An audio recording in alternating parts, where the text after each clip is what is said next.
Sorry guys, we are out of light in our area, and I hope this will work. All right. Okay. It's interesting though. We are not really going to spend too much time for tonight's um, training. We are not going to spend too much time in tonight's training. So what I want to share with you tonight is still about ways you can make money as a student in the tertiary institution.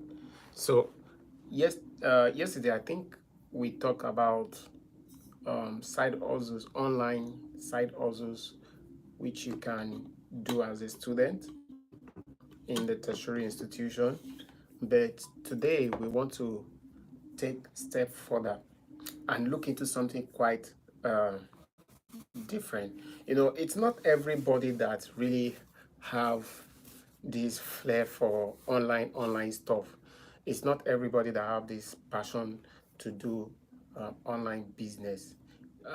It looks very simple to some of us. I basically like anything online.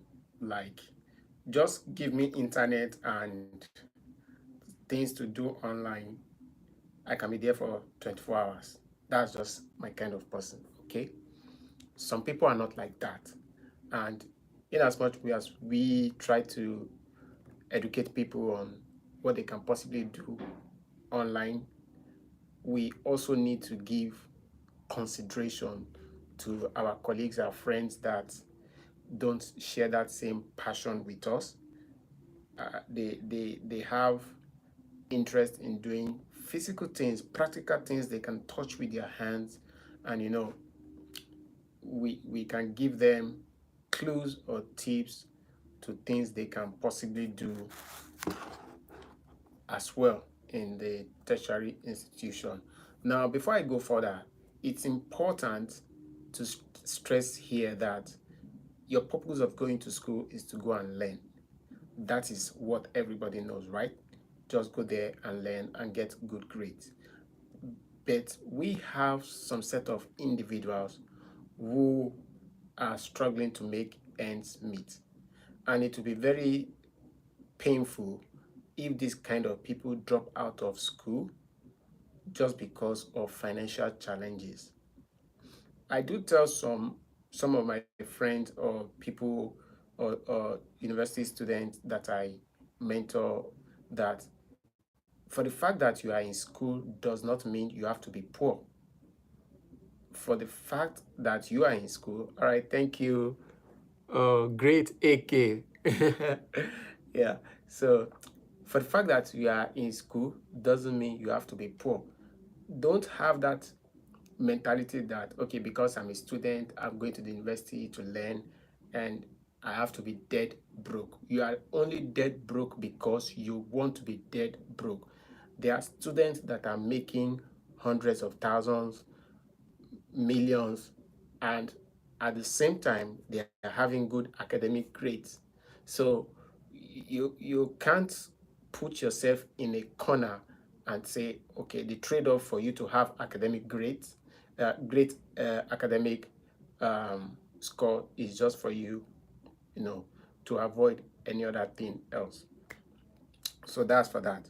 Now, having said that, let's now go into the business of the day. So we want to look into business opportunities individuals, students to be precise, can do in their tertiary institution as a side hustle, and also something that will not really take too much of their time away from their studies. So the first thing I'm going to be recommending for you, if you are looking into starting a viable business in the school, or maybe around the school, or maybe as a student while you are studying, one of the business you can go into is having a bookshop. Now, remember, we are looking into offline business activities. Offline business activities means things that is not even related online, having a physical presence in the environment where people can reach out to you to patronize you. So that's what we're talking about today. So the number one business I would recommend is for you to have a bookshop. Now, when I talk about bookshop, this has to do with one, having your regular textbooks for for a student in the school system.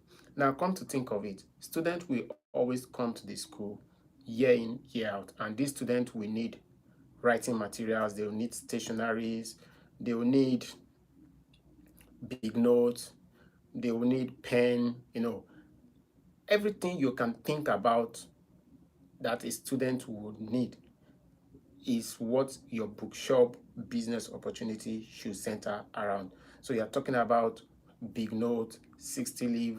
No, did I say 60 leaf? Sorry. All these 3-in-1, 5-in-1, seven in one, 8-in-1 exercise books that is packed together for student use. Exactly. Now you got my point. So you can have things like that. You can have ruler, you can have pen, you can have jotter, you know, things that students will generally need to carry out their academic studies. Even if you can also put things like laptop bags and things like that. So what I'm trying to say is that the school environment is a very good environment to set up a business. It's a very good environment to set up a business if you're looking into offline businesses you want to do. Or maybe you're not a student and you're thinking of what can you possibly do that can fetch you good income over time.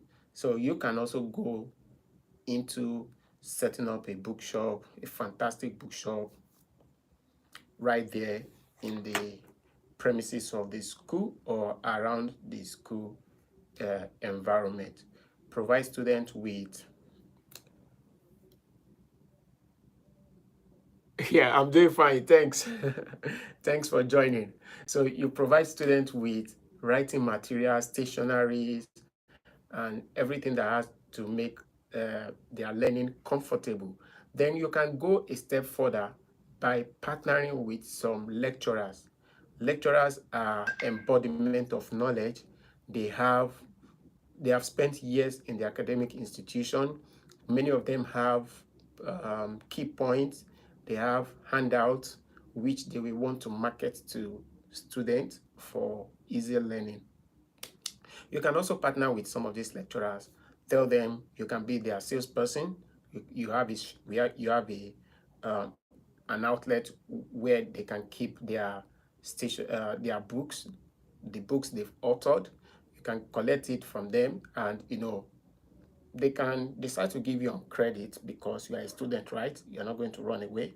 Then if they don't give you on credit, you can buy in bits and pieces from them and always go back to buy again when the need arises. So all in all, setting up a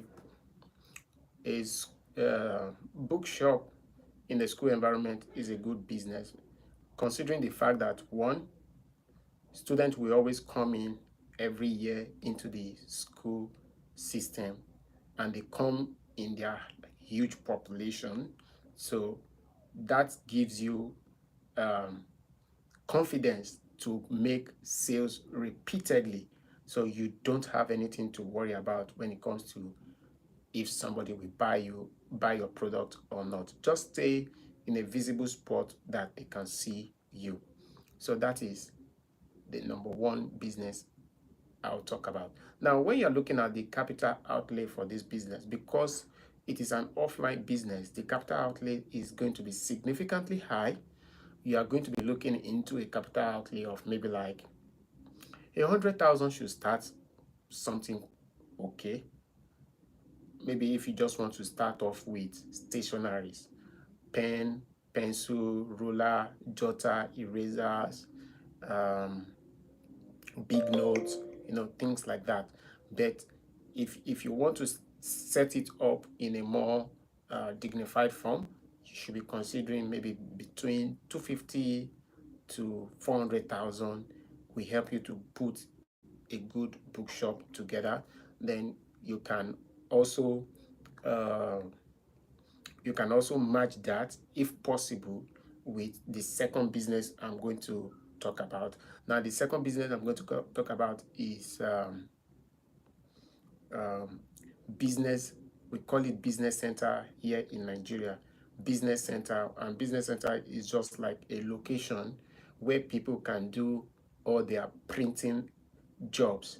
Maybe someone wants to make a photocopy, someone wants to print his or her thesis, project, things that relate to um, desktop publishing. That's the right word. That's desktop publishing with the use of the laptop or a desktop computer or things like that.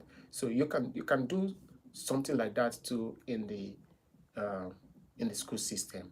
So what it only requires from you is to have a photocopy machine, have a binding machine, a laminating machine. Um, Look out for other machines that support or that can help you carry out activities like that. So this is something you can put together, have your shop or your outlet. When you have all these machines together, you can then start rendering um, project typing services for students. People may want to type their assignment. People may want to bind their project, all those things. You can now go into that big time. So all you just need to do is to be strategically positioned, have one or two of this machine.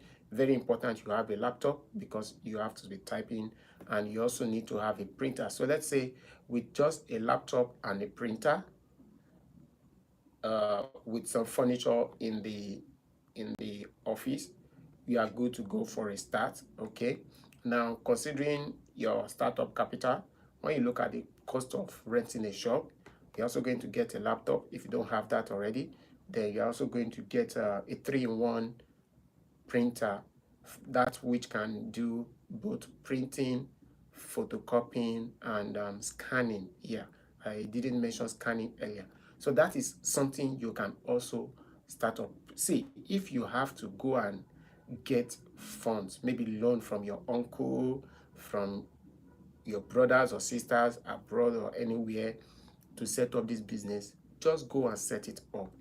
You can't miss getting regular income in this aspect, provided it's in the school environment. Now, I made mention of a bookshop as the first business opportunity to look into, where you can sell stationaries and books to students.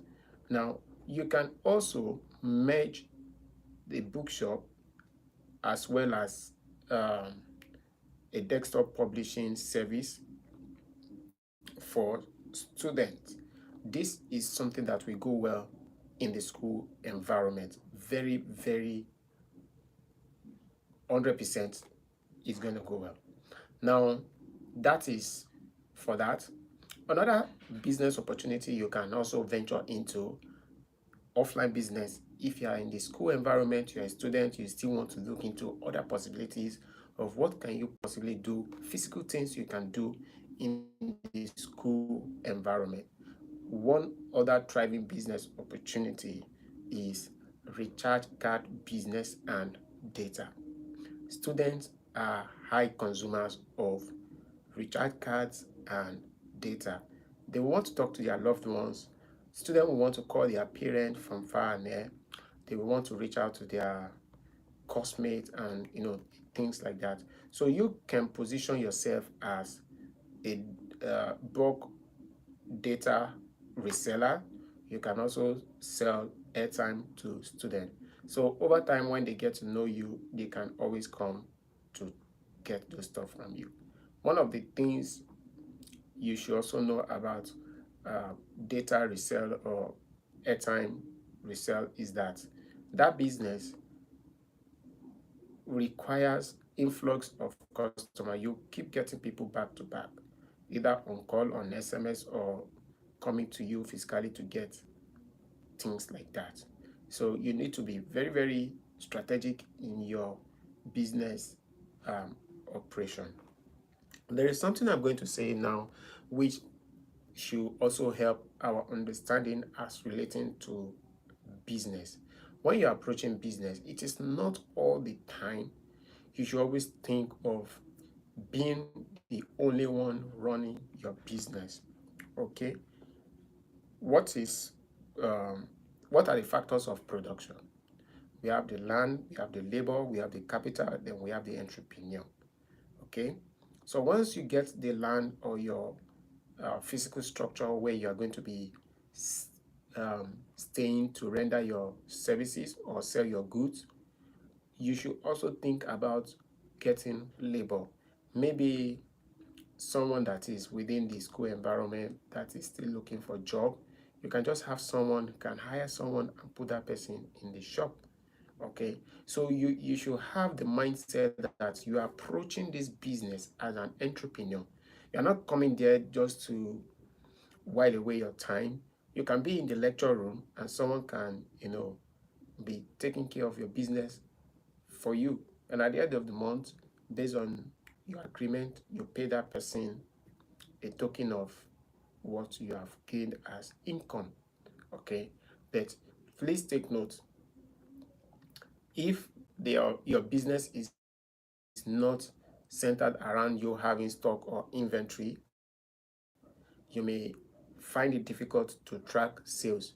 But if it's a business where you have inventory of product, every time you come back to your store, you can do a stock count at the end of the day, or if it's a weekly stock count you want to do, you can do that, and that will help you know if everything is in order.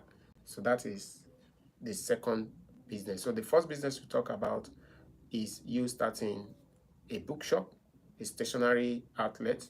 Second business is you going into desktop publishing and things like that. The third business we talk about now is airtime resale and data resale services. Okay, now we are going to the fourth business opportunity you can do as a student in the school environment.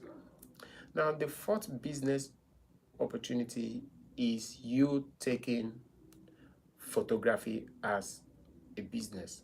Photography is one let me say exciting business you can do in the school environment, but with the presence of Android phone, iPhones, and the likes, the photography business is not like thriving before. Just because we have sophisticated phones in the hands of students and they may not want to come to you for photo shoot, but in some occasions, maybe when they are having their birthday celebration, they are having their get together or things like that, or maybe somebody is having a wedding, the service of a photographer is always going to be needed. It can also be required by the school authority or the student union council, things like that. So you can kickstart a photography business, help students take pictures, and also help them take passports. Now, passport photograph is always in demand by every new academic session, whether students are coming in or returning students. They want to fill their biodata. They also want to attach their passport to things like that. So photography business is a good one. And for some students who have taken photographs with their phone, they may want to print it in hard copy. So if you have a digital printer which can help students print out pictures in their phone, that is also a good one.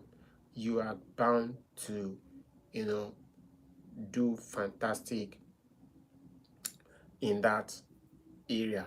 Now, there's one more business opportunity I'm going to talk about. It is related to photography, but kind of not photography to be precise. We have a place where we talk about content creation. Content creation. Content creation is something a lot of students can do with their cell phone, Android phone, iPhone. They should be able to do it very, very well. but there is a gap. There, if you observe, we don't have studios around like content creation studio. We don't have content creation studio, and this is something very new. It's not common, and you can capitalize on this scarcity and put yourself in a position of advantage in your school environment. So let's say you set up a classic looking video where students can come in for photo shoot.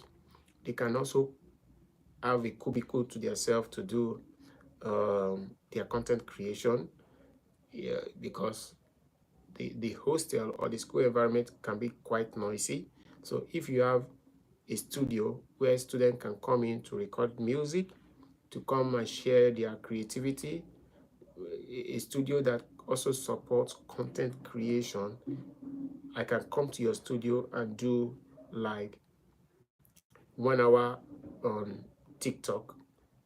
You already have the tripod, you already have all the gadgets I need. All I just need to do is to come in there, sit down and do my thing, then leave. You know, just like the era when we used to have cyber cafe very much around us. So that is also something that is very, very possible. Then another business you can do is set up a cyber cafe business. It's not all the time students will want to use their mobile phone to do their assignment or to carry out typing activities. You can set up a cyber cafe. Now, the cyber cafe means you are going to be relying heavily on a steady internet service provider, ISP, internet service provider, to render that service for students. Maybe they want to check their results online, or for new student coming to the university to complete their admission process, or things like that. I remember when I was in school, there was a time students were having challenges with the school website. They couldn't print their post UTME results out. So I just decided to solve that problem in my own little way. So I called some of my guys, the one with the printer, the one with a desktop, a Pentium 1 desktop, another one, with a generator. I just assemble all these tools together and then use my phone as the internet provider. And I was able to start printing results for students right there in my room in the hostel. It was not even my room, it was my friend's room, actually. My friend's room in the hostel. And within 48 hours, we raised over 50,000 naira printing results for students in the school environment. And that took us just like three hours maximum each day.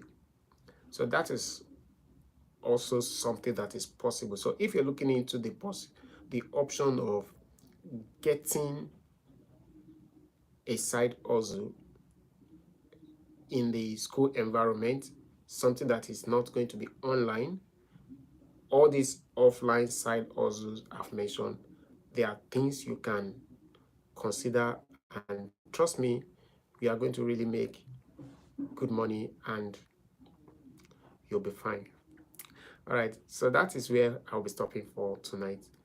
I'll come again tomorrow to share some other business opportunity tips, and I hope to see you guys around. So that's all I have for you guys tonight. I hope 1 or 2 people will get to do something with this that I've shared. More, I can still give you more, but let's leave it here for now. All right, thank you guys for joining. For everyone who joined in this live session, really appreciate your presence. Thank you very, very much. And I'm grateful that you guys keep me company here. I'm really grateful for that. Thank you all for the love you shared with me. It's like come your way in my next live stream, my next video. Keep winning, keep shining, and keep staying safe. Bye for now.